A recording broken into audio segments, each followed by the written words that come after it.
Agung Surakarta adalah peninggalan Kerajaan Mataram, seperti halnya beberapa masjid agung di daerah lain yang merupakan masjid kerajaan zaman dahulu.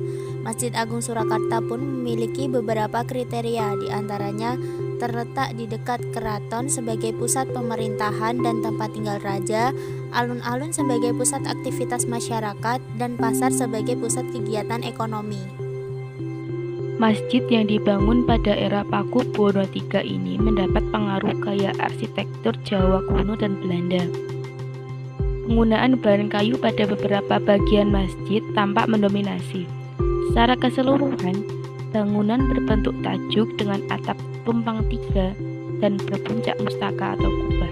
Makna tajuk bertumpang tiga tersebut adalah pokok-pokok tuntunan Islam, yakni iman, Islam, dan ihsan. Gapura Utama. Gapura Utama adalah gerbang utama yang mempertemukan kompleks Masjid Agung dengan kawasan alun-alun utara Keraton Surakarta. Terletak di sisi timur membujur utara selatan, gerbang utama bergaya Persia hasil perombakan dari Pakubuwono ke-10 pada tahun 1893 sampai 1939. Pembangunan gapura utama ini selesai pada tahun 1901. Menara Masjid Agung Surakarta dibangun pada masa Pakubuwono X menurut pengetan Yayasan Dalem Poronoto. Pembangunan dimulai tahun 1859 Jawa sampai 1861 Jawa atau 1928 Masehi dengan tinggi 33 meter. Diresmikan pada perayaan Tumbuk Yuswa Pakubuwono X ke-64 pada tahun 1930 Masehi. Jam istiwa. Ada yang menyebut juga jam Hansen, yaitu jam yang memanfaatkan bayangan paralel sinar matahari. Tunjuk waktu berbentuk cekungan dengan silinder bahan tembaga dan terdapat garis-garis yang disertai angka 1 hingga 12. Dengan dilengkapi jarum yang posisinya dipasang horizontal mengarah utara selatan, maka bayang-bayang dari jarum tersebut mempunyai arah jatuh dan diartikan waktu tertentu, terutama menunjukkan angka 12 yang saat matahari tegak lurus dengan bumi saat waktu zuhur dikumandangkan. Terdapat tulisan Jawa menunjuk angka tahun 1784 Jawa atau 1855 Masehi, yang berarti pada masa pemerintahan Pakubuwono ke-8.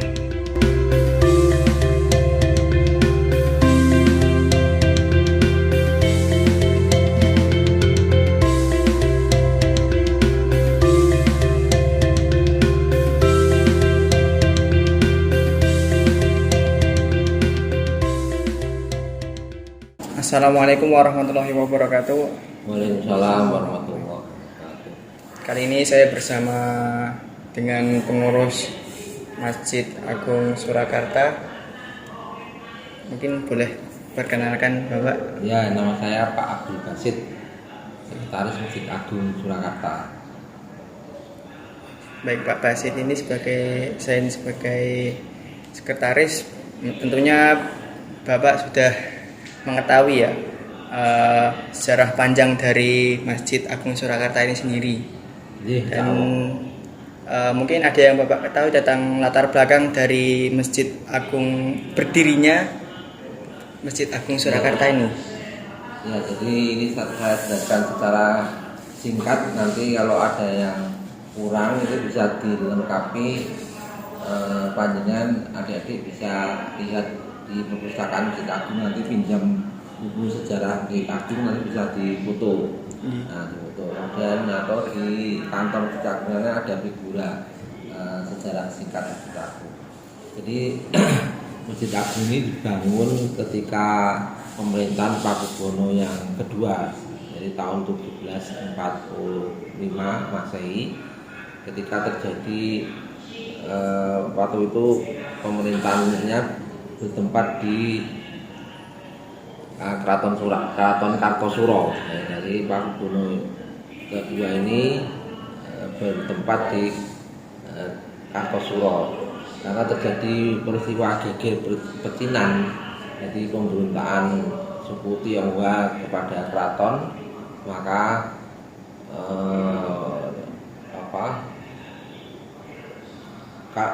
suasana di Kartosuro ini kacau balau, termasuk ada pembakaran di keratonnya ini. Maka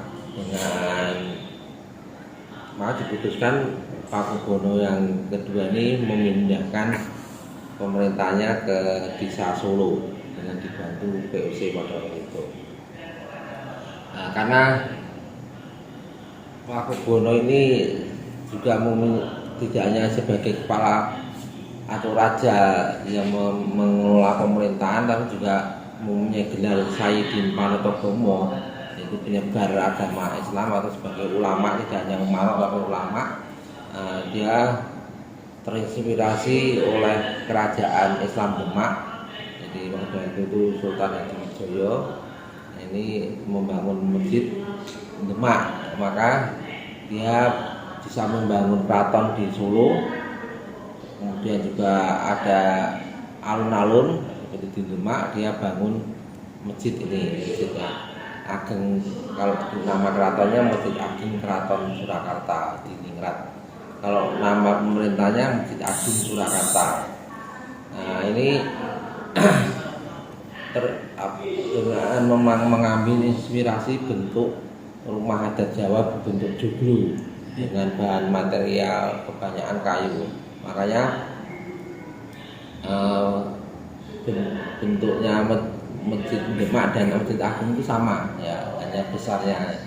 Dalam proses seperti sekarang ini, Masjid Agung dibangun oleh beberapa raja, jadi tidak hanya Pakubono kedua tapi Pakubono ketiga dan juga Pakubono yang keempat, kemudian keenam membangun Pawastren itu yang untuk Keputren, dan Pawastren yang utara ini untuk semacam tempat pertemuan kerabat raja. Kemudian juga dibangun Serambi perluasan. Bahkan Pakubono yang ke-6 ini membangun sekolah untuk para ulama keraton atau dai-dai keraton yang dalam, atau juga untuk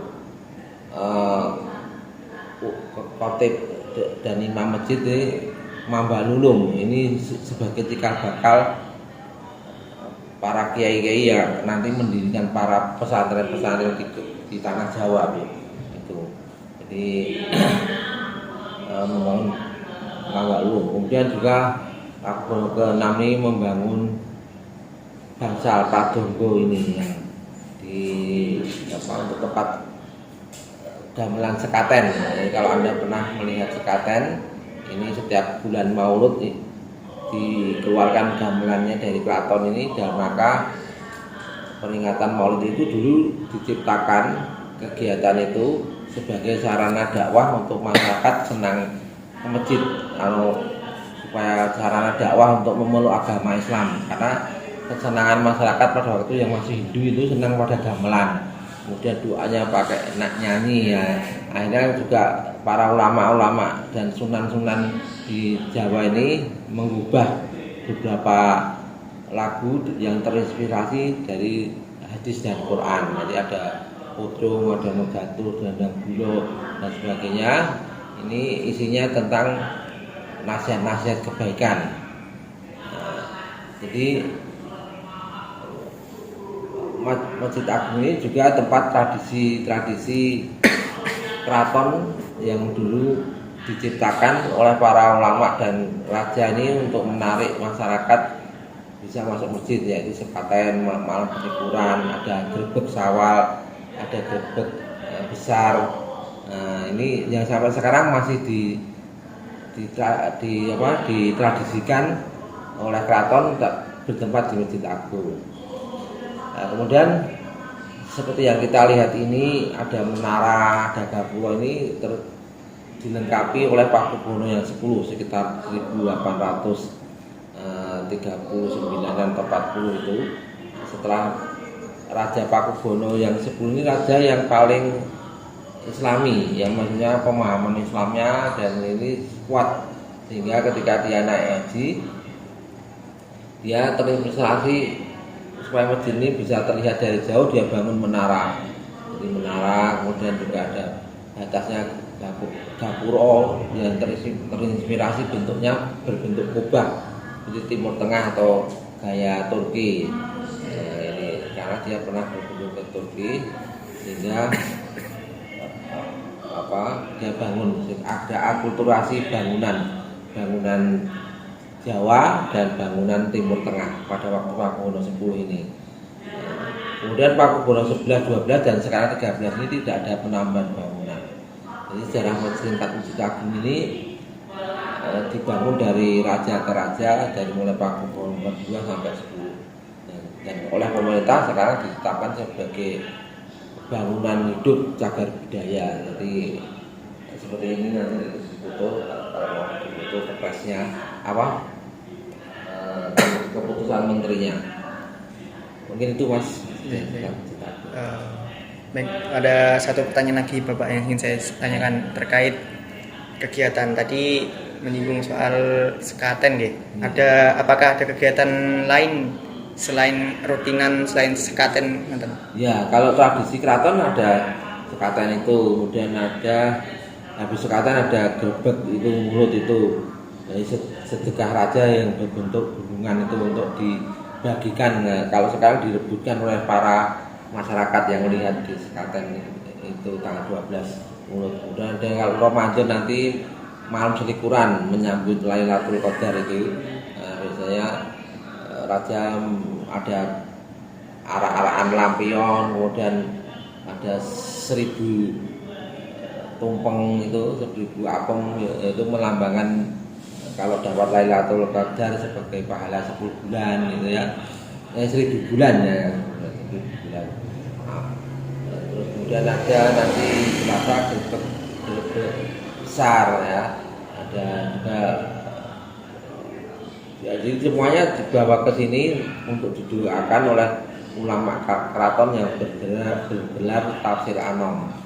Nah, itu. Kalau kegiatan yang sekarang ini ya bersama dengan masjid lain, ada kuliah subuh, ada kuliah zuhur, ada PHBI, doa besar Islam. Nah, kalau kegiatan di Masjid Agung ya sama dengan masjid-masjid yang lain. Jadi cuma bedanya kalau Masjid Agung ada kegiatan yang tradisi keraton itu masih dilestarikan dan bertempat di Masjid Agung. Baik, terima kasih Bapak. Mungkin itu saja pertanyaan yang saya tanyakan. Saya tutup. Wassalamualaikum warahmatullahi wabarakatuh. Waalaikumsalam. Waalaikumsalam.